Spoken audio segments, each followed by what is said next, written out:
Burn. Book 4 in the Underground Encounter series. Written by Lisa Carlisle.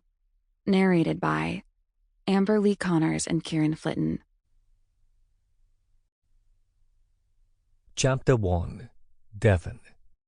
When I got the call from a vampire named Stefano, I considered hanging up. Vampires. I hated them.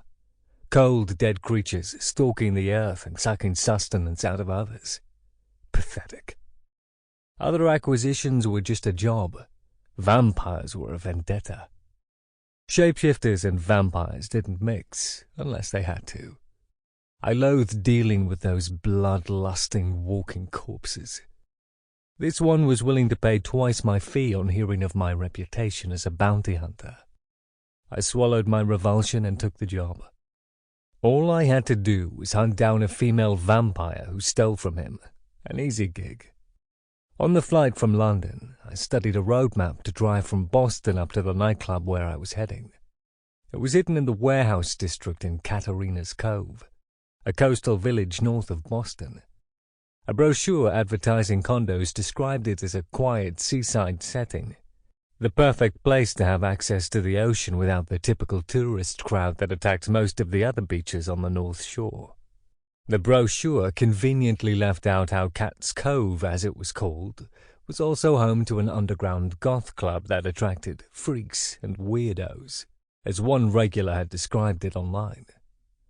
In my research, I discovered it also attracted a small but growing crowd of supernatural beings. Rumors spread that a vampire once owned it, but that might have been provoked by the name of the club, Vamps.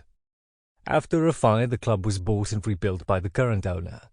Many described him as tall, brooding, and mysterious. Some speculated whether he was a vampire as well. After we landed in the US and waited at the long lines at customs, I found the car rentals. Earlier I had requested a black car with tinted windows and plenty of space in the back seat and trunk, either of which might serve as a temporary abode for Miss Costa. I told the rental agent I had a lot of luggage. I smirked at the visual of having that bloody vampire bound in the car. Then I drove north to Cat's Cove.